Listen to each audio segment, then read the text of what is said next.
Bonjour, chers amis auditeurs, auditrices de la radio Paix du Soir. Nous nous réjouissons en ce dimanche 18 juin 2023 à célébrer ce moment ensemble avec vous. Que la grâce de Dieu notre Père, l'amour manifesté par notre Sauveur et Seigneur Jésus-Christ, l'unité qui vient du Saint-Esprit dans notre partage, nous allons prier pour écouter la parole de Dieu. Père très saint, tu es saint, tu es saint, tu es saint. Nous voici encore ce matin, éternel Père. Quel privilège, quelle grâce de nous approcher de toi. Merci, éternel Père, parce que toi, tu as dit que ton peuple ne vit pas seulement de pain, mais vive de la parole qui sort de ta bouche. Ce matin, éternel, nous voulons que tu nous parles pour que ta vie entre en nous. Nous voulons que tu nous parles pour que ta vie commence à faire des merveilles dans nos vies. Nous recommandons chaque frère, chaque soeur connectée. Nous recommandons, éternel, même la radio entre tes mains, Seigneur. Nous trempons ce moment merveilleux dans le sang de Jésus. Nous prions, éternel, que tu te manifestes au nom puissant de Jésus. Amen. Amen, amen, amen, amen. Chers amis, nous lisons un texte que nous connaissons tous dans le livre de Luc, au chapitre 6, le verset 12 à 13. La méditation de ce matin est tirée du livre de Luc, au chapitre 6, le verset 12 à 13. Je vais faire la lecture. En ce temps-là, Jésus s'est rendu sur la montagne pour prier. Et il passa toute la nuit à prier.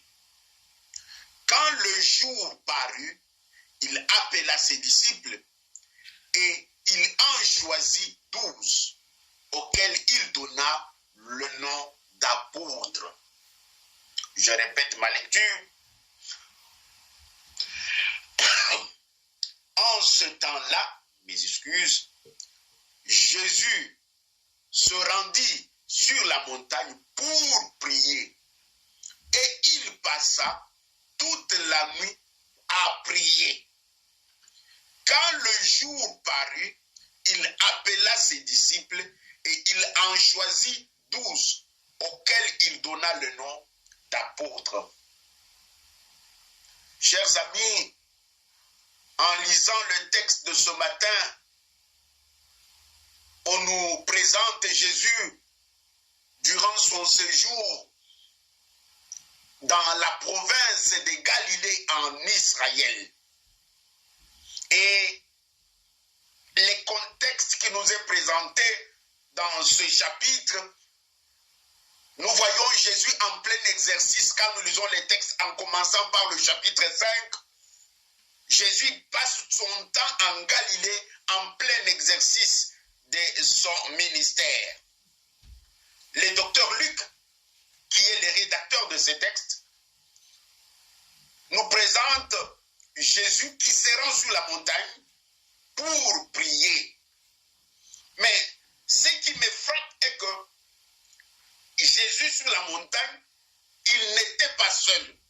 La Bible précise bien, il passa toute la nuit à prier ou à prier Dieu. Il passa toute la nuit à prier Dieu. Nous voyons que sur la montagne, Jésus n'est pas seul. Il est avec Dieu. Il passa toute la nuit à prier Dieu. C'est là où j'ai tiré le thème de mon message. Passer du temps avec Dieu. Passer du temps avec Dieu. Bien-aimés, dans la vie chrétienne, une fois avoir accepté Jésus comme Seigneur et Sauveur, la première des choses que tout chrétien doit faire, c'est apprendre à passer du temps avec Dieu.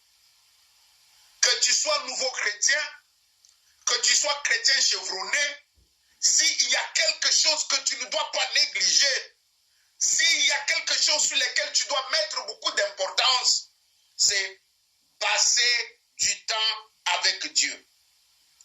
Chers frères, passer du temps avec Dieu est quelque chose d'utile. Passer du temps avec Dieu est très important. Nous lisons des textes pour appuyer ce que vient de se dire ce matin. Nous lisons dans Psaume 27. Laissez-moi trouver le texte. Le livre de Psaume 27, le verset 4. Psaume 27. Le verset 4 dit ceci. Je demande à l'Éternel une chose que je désire ardemment. Je voudrais habiter toute ma vie dans la maison de l'Éternel. Ici, c'est David. Il connaît l'importance de passer du temps avec Dieu. Il connaît l'impact que le temps passé avec Dieu a dans sa vie. Alors, dans sa prière, dans le psaume 27, il dit, s'il y a quelque chose que je peux demander à Dieu, je ne demande pas l'argent, je ne demande pas les habits, je ne demande pas la richesse, mais je demande à Dieu qu'il me fasse cette faveur d'habiter dans sa présence pour passer du temps avec lui. Je répète le verset 4. Je demande à l'Éternel une chose que je désire ardemment. Je voudrais habiter toute ma vie dans la maison de l'Éternel. David connaissait l'importance de passer du temps avec Dieu. Voilà pourquoi est-ce qu'il dit ceci. Nous voulons encore lire un autre psaume, psaume 73 ou 73. Il nous dit presque la même chose. Psaume 73, le verset 28. J'ai beaucoup aimé ce texte. Qui dit ceci. Pour moi, m'approcher de Dieu, c'est mon bien. Pour moi, m'approcher de Dieu, c'est mon bien. Bien-aimé, tous ces deux textes que nous venons de lire mettent de l'emphase sur l'importance de passer du temps avec Dieu. Ceci me pousse à dire que dans un bon français, passer du temps avec Dieu veut dire le recueillement personnel. Le recueillement personnel. Et certains parleront du culte personnel. Tout chrétien est appelé à avoir ces moments d'intimité avec Dieu. Que tu sois ancien chrétien, que tu sois nouveau chrétien, que tu sois, je ne sais pas moi, pasteur, bishop ou quoi. Non, tout chrétien qui s'appelle enfant de Dieu, qui aime Dieu, doit avoir ce temps qu'on appelle le recueillement personnel. Certains parlent aussi du culte personnel. Passer du temps avec Dieu. Alors, je donne une petite définition du recueillement personnel. Le recueillement personnel est un moment quotidien pendant lequel le chrétien recherche la communion avec le Seigneur dans le but de nourrir sa vie spirituelle. Le recueillement personnel est le moment quotidien pendant lequel le chrétien recherche la communion avec le Seigneur dans le but de nourrir sa vie spirituelle. Ma soeur, mon frère, si tu me dis que tu es chrétien, un vrai chrétien, pas les chrétiens d'Engewana, non. Ici, je parle des chrétiens authentiques.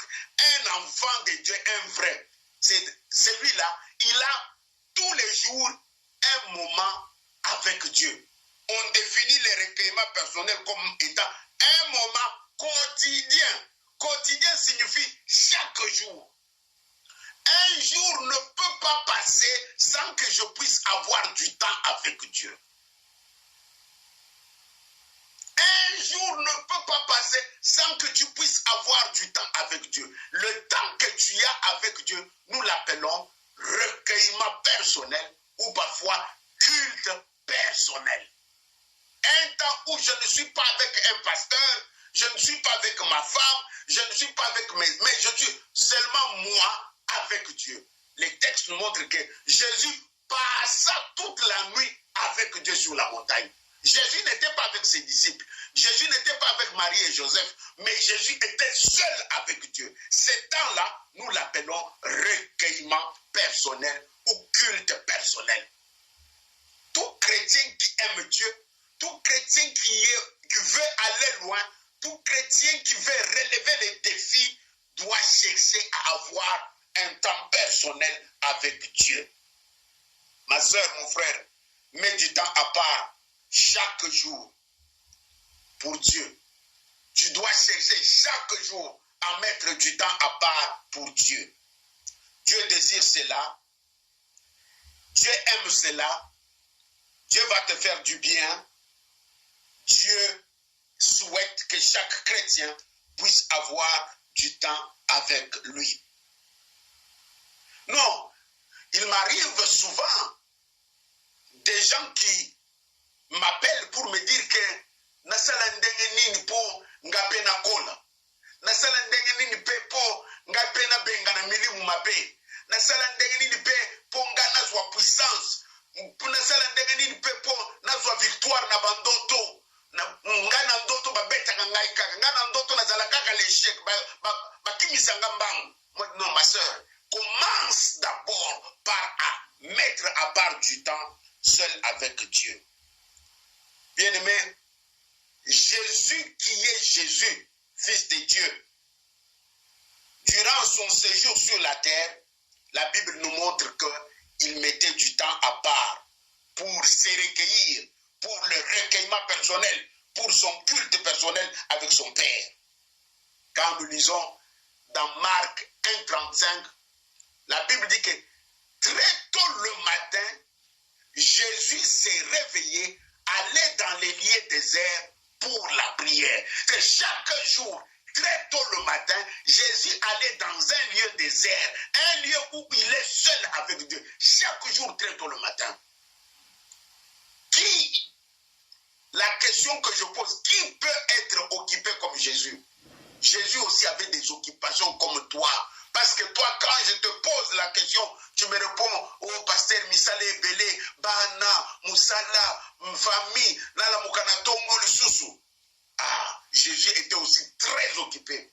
Jésus avait sa vie personnelle. J'ai vu Jésus visiter les gens, guérissait les malades, chassait les démons, il enseignait. Non, la Bible parle aussi qu'à la fin de la journée, Jésus était fatigué parce qu'il avait beaucoup à faire.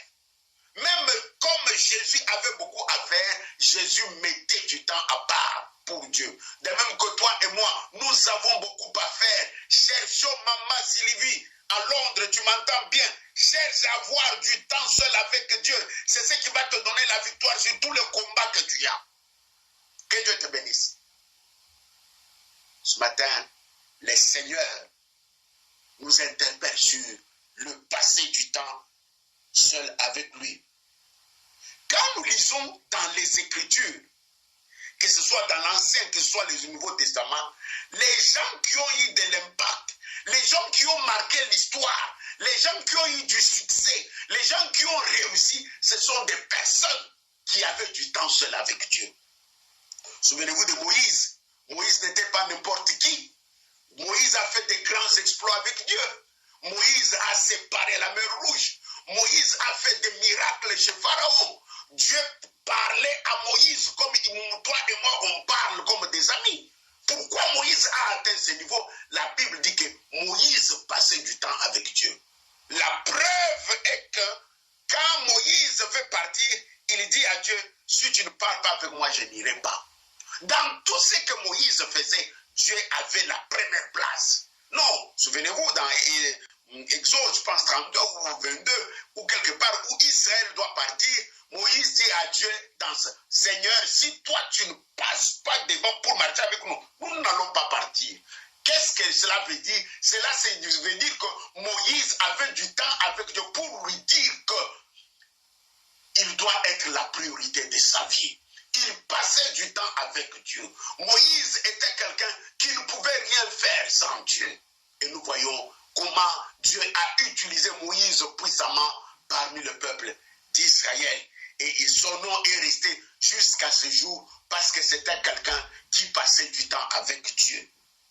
Moi, j'ai beaucoup aimé aussi l'histoire de Jacob. Quand nous lisons dans Jacob 32, verset 24, non, j'ai beaucoup aimé la phrase où c'est écrit « Jacob demeura seul avec Dieu ». Jacob demeura seul avec Dieu. Jacob avait appris l'importance l'importance de passer du temps seul avec Dieu. Voilà pourquoi Jacob a passé du temps avec Dieu. Jacob n'était pas avec son père, n'était pas avec son enfant ou son oncle, ni sa mère. Jacob demeura seul avec Dieu. Et nous connaissons le résultat. Jacob était béni. Jacob, son nom était changé. Jacob a eu de l'impact dans sa vie. Tout simplement, c'est quelqu'un qui passait du temps avec Dieu. Bien-aimé, mon frère, ma soeur, tu as besoin de passer du temps chaque jour avec Dieu pour nourrir ton être intérieur afin de devenir mature, afin de devenir puissant, afin de devenir fort, afin de devenir ce que tu souhaites devenir dans la vie chrétienne. Non, ne sois pas un chrétien pépélé. Non, tu dois devenir fort, tu dois devenir puissant. Non, la Bible dit que mon Dieu ordonne que tu sois fort. Le fort là, c'est l'objet de passer du temps avec Dieu. Non, je me souviens bien, Job était quelqu'un qui passait du temps avec Dieu. Quand nous lisons dans le chapitre 1 du livre de Job, non, Dieu pose la question à Satan. As-tu vu mon ami Job? Non, Dieu prend la défense de Job. Dieu prend la première partie pour pouvoir défendre Job. Parce qu'il connaît la relation que Job avait avec lui. Il l'appelle mon ami, mon bien-aimé. Voilà, Satan s'amuse même à dire que tu t'appelles et tu l'appelles ton protégé, ton bien-aimé parce que tu l'as béni. Non, non, Job était béni, Job était puissant, sa famille était bénie, tout ce qu'il faisait à cause du temps que Job passait avec Dieu. Et toi, tu crois que ta vie aussi va marcher seulement comme ça sans passer du temps avec Dieu? Non.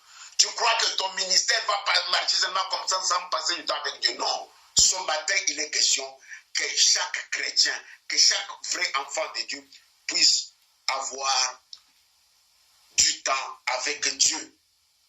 Non. Pourquoi passer du temps avec Dieu? Pourquoi passer du temps avec Dieu?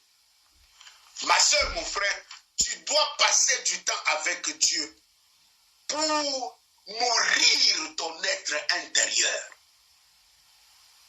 Pour nourrir ton être intérieur. En vérité, en l'homme, c'est l'esprit. Ton vrai toi là, ce n'est pas ce que nous voyons. Ce que nous voyons là, c'est l'enveloppe. Ce que nous regardons en te voyant, ça c'est l'enveloppe. Mais ton vrai toi, c'est à l'intérieur. Comme le corps physique a besoin du pain, a besoin du lait, a besoin des semoule, foufou, makayab, pour être fort, de même que ton être intérieur, s'il fait seulement un jour, 2 jours sans manger, c'est catastrophal. C'est pourquoi tu es faible dans la prière. Parce que tu fais 2-3 jours sans lire la Bible. Tu fais 2-3 jours sans nourrir ton être intérieur. Ce matin, il est question d'avoir du temps chaque jour. Mettre du temps à part pour nourrir mon être intérieur. Pourquoi passer du temps avec Dieu? Pour vaguer dans la prière. Pour vaguer dans la prière.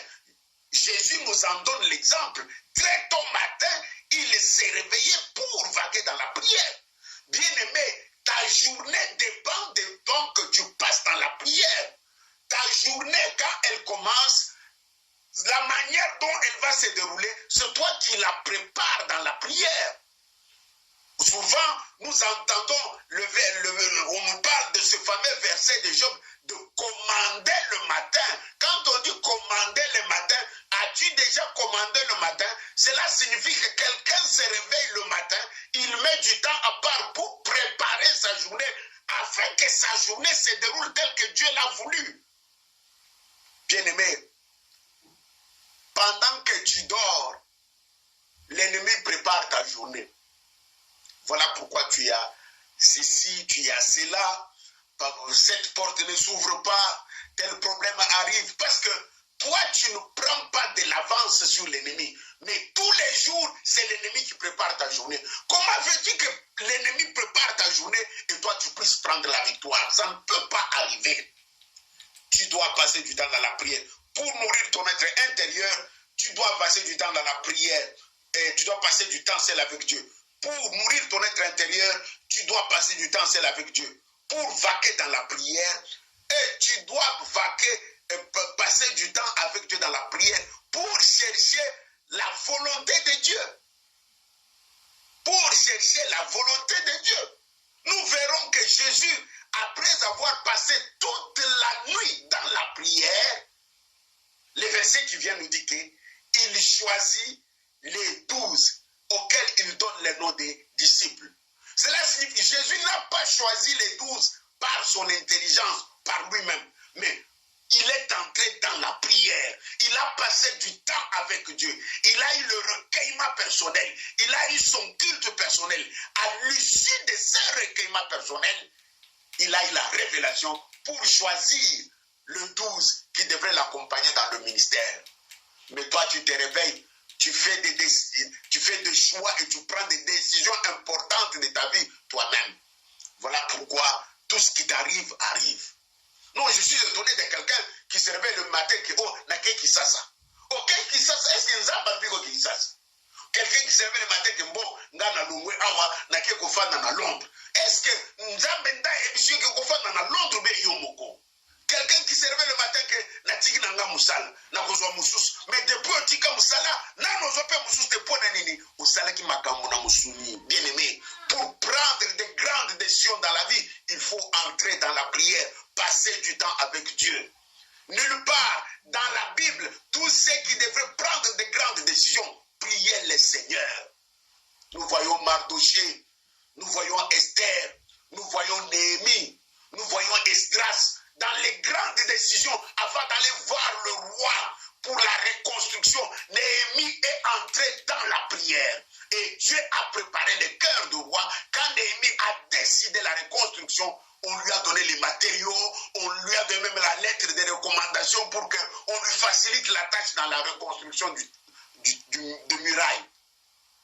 Ce matin, je suis en train de t'amener sur un terrain tel que mon frère, ma soeur, tu dois passer du temps seul avec Dieu. Je termine mon intervention par répondre à cette question d'une manière pratique. Comment passer du temps seul avec Dieu? D'une manière pratique, comment passer du temps seul avec Dieu? Si j'aborde cette question, c'est parce que beaucoup posent la même question. Pasteur, aide-moi à avoir des astuces pour passer du temps avec Dieu. Pasteur, aide-moi à avoir le secret pour que ma vie chrétienne puisse grandir. Bien aimé, il n'y a pas d'astuce, il n'y a pas de secret si ce n'est que passer du temps avec Dieu. Ta vie chrétienne est le reflet de ton temps que tu passes avec Dieu. Les résultats de ton ministère est le reflet de le temps que tu passes avec Dieu. Première chose, pour passer du temps avec Dieu, tu dois décider d'un moment précis. Tu dois décider un moment précis. Je sais que nous avons des journées chargées, mais fournis un effort pour avoir un temps précis, un moment précis de la journée pour parler avec Dieu, pour passer avec Dieu. Évite les choses telles que aujourd'hui, je croise Dieu le matin, demain, le soir, le lendemain à minuit, le lendemain j'oublie. Ça c'est une vie chrétienne vaqueliche. Une vie chrétienne en dents des scies. Kaya kaya. Chrétien kaya kaya comme moi je l'appelle à l'école. Un chrétien qui, le lo attend la Bible, lobi abosani, wana tolobi. Non, il oublie facilement. Ayeko sutuka vendredi, natanga la Bible était. Chrétien kaya kaya. Ce matin, tu dois décider d'un moment précis. Un exemple, moi, tous les jours, exemple, à 6 heures, quand je me réveille, je ne peux rien faire si ce n'est que commencer mon temps avec Dieu. Bien sûr, ceux qui vont au travail à 6 heures peuvent s'arranger à se réveiller un peu tôt. Je connais des gens qui commencent à 6 heures parce qu'ils travaillent très loin. Et à 4 heures déjà, il est debout pour passer du temps avec Dieu. Parce qu'à 5 heures, il doit démarrer la voiture. À 4 heures, chaque jour, le frère est debout pour passer du temps avec Dieu. Parce qu'à 5 heures, il doit démarrer la voiture. Non. Le premier secret, première astuce pour bien passer du temps avec Dieu, choisis, décide d'un moment précis. Choisis un moment précis de la journée. Quel est le moment qui t'arrange le plus? Ça peut être le matin, ça peut être le soir, ça peut être la nuit, mais moi je conseille beaucoup plus avant de commencer ta journée. Si ta journée commence à 6 heures, réveille-toi à 5 heures. Si ta journée commence à 5 heures, réveille-toi à 4 heures. Je connais des gens qui commencent la journée à 0 heure. Quand il est 0 heure, il est dans son rendez-vous avec Dieu. Parce que la journée commence par 0 heure. Et lui aussi a pris la décision que tous les jours à 0 heure, moi je dois rencontrer Dieu pour commencer ma journée. Il passe son temps avec Dieu, tel que nous allons le voir ce matin, et puis il s'endort. Pour lui, la journée a commencé. Quand il se réveille à 6 heures là, juste une prière de réveil, et puis il commence ses activités. Quel est ce moment-là que toi tu passes du temps avec Dieu? Deuxième secret, deuxième astuce. Décide d'un endroit précis. Décide d'un endroit précis. Je venais de dire que choisis un moment précis. Je conseille le matin, parce que quand nous lisons Psaume 5, verset 3, on voit David qui dit que très tôt le matin, Seigneur, tu entends ma voix. Très tôt. Non, David s'est réveillé le matin. C'est pourquoi je conseille le matin. Le matin, pourquoi? Parce que ce moment seul avec Dieu te permet de programmer ta journée dans la prière. Te permet de commander ta journée dans la prière. Deuxième secret, décide d'un endroit précis. Si j'ai choisi de me réveiller à 5 heures, dans ma maison, je dois choisir un coin précis. Ça peut être au bord de ton lit. Si tu as une grande maison, une pièce vide, tu peux faire de ça ton lieu de rencontre avec Dieu. Si peut-être tu n'as pas, tu peux faire même au salon très tôt matin, un coin où tu t'assois pour ne pas déranger la maman qui dort ou papa qui dort, si c'est la maman, afin de passer du temps avec Dieu. Tu dois avoir un endroit précis. Cela signifie que quand je vais à cet endroit-là, ce n'est pas pour autre chose, ce n'est pas pour faire WhatsApp, mais c'est pour rencontrer Dieu. Je connais même un frère qui m'a raconté que dans sa maison, dans un coin, il a une chaise. Cette chaise-là, personne ne peut s'asseoir parce que lui a fait de cette chaise-là son lieu de rencontre avec Dieu. Quand il voit la chaise, il se réveille le matin, il réalise que Dieu est assis en face de moi. Bref, point de besoin de limiter, mais le plus important, tu dois avoir un endroit précis où tu rencontres Dieu pour éviter les distractions et pour être tranquille. Troisième point, une fois que tu as décidé d'un moment précis et tu as un endroit précis, troisième point, tu dois te recueillir sereinement, te recueillir comme il faut. Cela signifie avoir un moment capital avec Dieu. Faire de ce moment un moment de concentration, un moment capital. Faire de ce moment un moment de grande décision, un moment d'orientation. Tu te concentres, tu laisses les téléphones, tu laisses tout. Ça peut être 30 minutes pour certains. Tout comme ça peut être 1 heure pour les autres. Tout dépend de ta relation avec Dieu. Ne me pose pas la question combien de temps. Non, non. C'est toi-même, ton intimité avec Dieu déterminera la longueur du temps que tu passes avec lui. Quand j'aime beaucoup un ami, on passe beaucoup de temps avec lui. Quand on aime un ami, on passe beaucoup de temps avec lui. De même que quelqu'un qui aime Dieu va beaucoup passer du temps avec Dieu. Bien aimé, toute relation se construit dans la vie. Toute relation que nous avons, s'est construit dans la vie. Un jour, on a connu les gens, on a construit des relations. Certaines relations nous ont amenés plus loin et nous sommes devenus ce que nous sommes. De même que dans notre marche avec Jésus, nous devons construire notre relation avec Dieu. Ta relation avec Dieu dépend de la manière dont tu passes le temps avec lui. Durant ces temps de recueillement personnel, tu peux louer le Seigneur, prier, lire la parole de Dieu, prendre des décisions, écrire tout ce que Dieu te dit par rapport à ta vie chrétienne. Ce matin, je conclus par ce même verset de Luc 12, 6, 12 à 13, qui nous dit que Jésus, en ce temps-là, Jésus s'est rendu sur la montagne pour prier. Il passa toute la nuit à prier. Quand le jour parut, il appela les 12, auxquels il donna le nom de apôtres. Bien-aimés, ce qui a fait que Jésus puisse choisir les 12, c'est le temps qu'il a fait passer avec Dieu.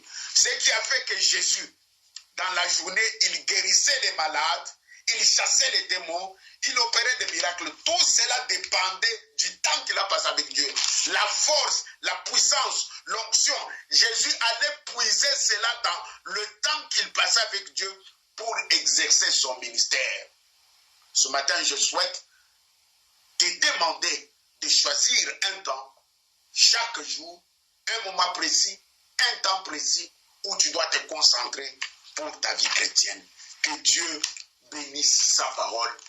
Amen. Amen, amen, amen, amen. Ce matin, il était question de passer du temps avec Dieu. Pose-toi la question, est-ce que tu passes du temps avec Dieu? Oui, je sais que tu passes déjà, mais un temps désordonné. Ce matin, on vient me donner les secrets. Choisir un moment précis, un cadre précis et se recueillir sereinement. Que Dieu bénisse sa parole. Nous allons prier pour la fin de notre méditation. Nous te rendons gloire, le Dieu puissant, le Dieu vivant, toi qui as créé les cieux et la terre, toi qui as permis que ce matin, nous puissions lire ces Écritures. Ta parole ne sort jamais en vain. Père, ta parole ne sort jamais en vain. Hier soir, quand tu m'as dit de parler sur ça, je voulais, Éternel Père, douter. Père, mais j'ai compris que tu insistais. Je sais qu'il y a quelqu'un qui est touché par cette parole. Je sais que même si 1000 personnes qui ont suivi ne sont pas intéressées, mais il y a 2 qui ont été bénis, qui ont eu un secret, qui ont eu des astuces. Comment passer du temps avec Dieu? Je prie que le Saint-Esprit enfonce cela. Le Saint-Esprit répète cela. Le Saint-Esprit aide tout un chacun à vivre, à passer du temps avec toi. Père, notre journée d'aujourd'hui est entre tes mains. Nous allons aller au culte. Manifeste ta puissance et ta gloire. Accompagne-nous, protège-nous. Tous les plans de l'ennemi soient déjoués. Que le sang de Jésus nous couvre. Ta grâce et ta faveur nous accompagnent. Oui, le bonheur et la grâce nous accompagneront tous les jours de notre vie et nous habiterons dans la maison de l'Éternel jusqu'à la fin de nos jours. Amen. Amen, amen, amen. Que Dieu vous bénisse. Bon dimanche, 20h, Malobama Bomori. Bye bye.